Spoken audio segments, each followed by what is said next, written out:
Well, it's not an easy decision for many people to make, becoming an organ donor. But there are currently thousands of people in need of an organ or tissue transplant.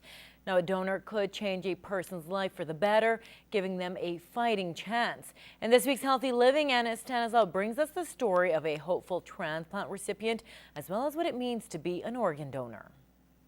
It's an exciting time for Carly Dellen's family as she and her sisters wait for the results of an organ transplant match for their mom. She was actually diagnosed with primary sclerosing cholangitis about 12 years ago, and all that is the stricturing of the bile ducts, so her liver's not functioning properly and the bile's just not getting through, which causes her to be jaundice. But within the last year, the disease has affected her greatly. She is fourth in line on a transplant waiting list. Before, she was just an active woman and loved walking and just being around and doing family things, and now she doesn't even feel comfortable leaving the house, and so it really takes a toll on not only the family but her as well. Carly's mom is just 1 out of 4,000 Canadians who are in need of a transplant. Now, becoming a donor is as easy as signing the back of your Alberta health card or even sharing your donor status on Facebook. But the most important thing to remember is to talk to your family members or your doctor before making a final decision. And it's a decision that changed Greg Naddick's life. He is a successful kidney transplant recipient. I think every single day of the family that made the donation to me. And it's an important gift. It's an overwhelmingly the biggest gift that anybody's ever made to me. Naddick says Alberta loses about 25% of the people who intended to donate simply because their family were not aware. If you can just take just a minute to think about organ donation, make a decision, and then talk to your family about it. That's all it takes. There are some major differences between organ and tissue donation. While many organs are donated by people who have passed away, you can still be a living donor, meaning you can donate a lobe of your liver or lung. For tissue donations such as the cornea or skin, they come from those who have died. They have to be removed out of the body within 12 to 24 hours.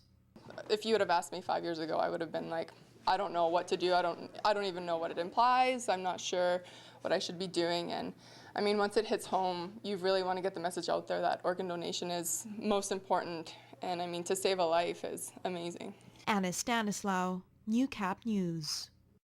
Construction on the heavy oil and power engineering building at Lakeland College is beginning to take shape. A sod-turning ceremony was held last September, but it wasn't until this week that any major work got underway. Kim Smith was on site this morning and has an update.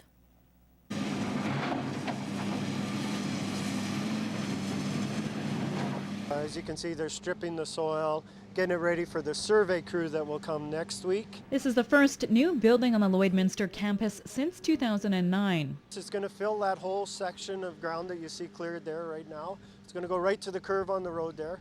To the east side will be a really nice glass feature wall.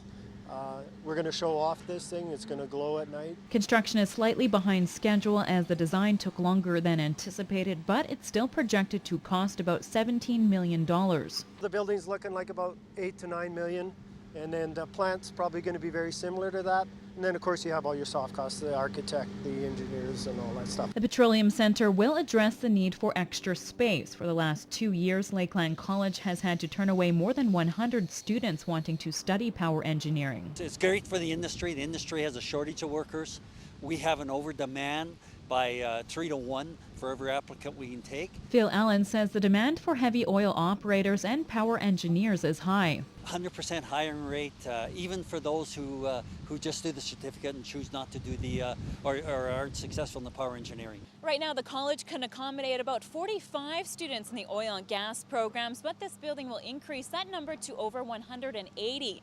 The college hopes to have the building and equipment ready for students in 2014 or early 2015. Kim Smith, Newcap News. After more than a decade of cleanup, it's still not known how long it will take to completely remediate the old Kodak site in Lloydminster. Now, several target dates for finishing the project have been set since the work began in 2003. However, a Husky spokesperson says it's a staged process and could take years to complete. Husky says they are working towards finishing the work on the eastern portion of the site and have applied to the Alberta government for a remediation certificate for the west side of the property. Now, no one from Husky was available for an on-camera interview, and the company has not yet determined what will happen to the site once cleanup is complete. Well, people braved the rain today for a chance to win free gas for a year. Lloyd FM was on location at the Husky Travel Center this afternoon for their Great Gas giveaway. Now, contestants are entered into the draw by having Lloyd FM license plates put on their vehicle and then filling out a ballot. That once you get the license plate the first time, then the next time you hear that we're out, you just pull in and you get to fill out another ballot. So you can enter as often as you'd like.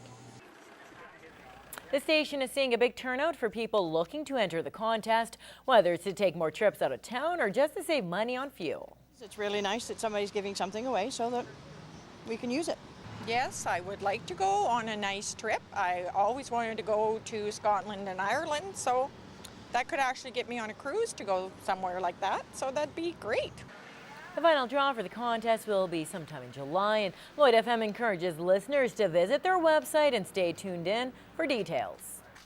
Turning our attention to ag news now, Saskatchewan farmers will have a say in the future of their crops now that the province has created a pair of commissions. Kyle Gallagher has more in this week's Ag Report.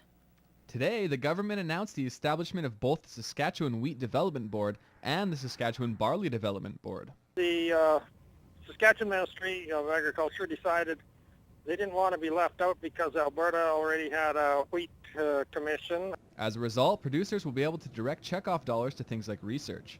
It will also help with market development and promotion initiatives for their sectors.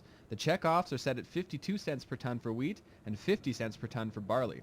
They're expected to generate around $4.3 million for wheat and $1 million for barley. But the farmer end was also refundable. That is, if the farmers decided they weren't happy with the way it was being spent, or we weren't getting any results in terms of a higher value for their production, they could write in and get their levy refund, refunded back to them.